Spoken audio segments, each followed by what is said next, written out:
नमस्कार, मी ज्ञानेश्वर बगरे, महाराष्ट्र संवाद न्यूज मध्ये आपल्या सर्वांचे स्वागत। माढा लोकसभा मतदारसंघाचे विद्यमान खासदार विजयसिंह मोहिते पाटील यांना भाजपकडून गोव्याच्या राज्यपाल पदाची ऑफर भाजपकडून दिली असल्याची खात्रीलायक माहिती समोर आली असून राष्ट्रवादीचे विद्यमान खासदार असलेल्या विजयसिंह मोहिते पाटलांना माढ्याच्या बदल्यात हे पद ऑफर केल्याची चर्चा आहे।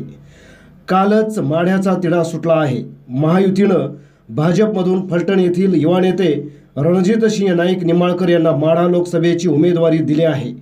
गेल्या काही दिवसापासून भाजपकडून माढ्यातून रणजितसिंह मोहिते पाटील की रणजितसिंह नाईक निंबाळकर याविषयी घोडे अडले होते।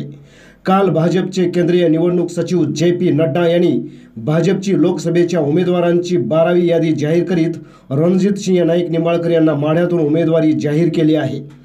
मात्र राष्ट्रवादीचे ज्येष्ठ नेते असलेल्या विजयसिंह मोहिते पाटलांच्या घरातील यंदा उमेदवार नसल्याने माळशिरस तालुक्यासह सोलापूर जिल्ह्यात नाराजी पसरली होती।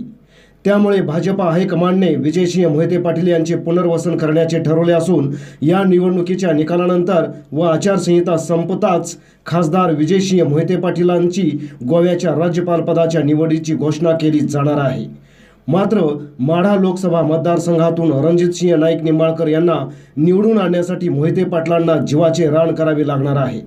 सध्या खासदार विजयसिंह मोहिते पाटील यांचे चिरंजीव रणजितसिंह मोहिते पाटील यांनी भाजपात प्रवेश केला असला तरी विजयसिंह मोहिते पाटील तांत्रिकदृष्ट्या राष्ट्रवादीतच आहेत। लवकरच ते आपल्या राष्ट्रवादी पक्ष सदस्यत्वाचा राजीनामाही देणार असल्याची चर्चा आहे। यानंतर त्यांच्या राज्यपाल पदाची घोषणा होणार असल्याची खात्रीलायक माहिती सूत्रांनी दिली आहे।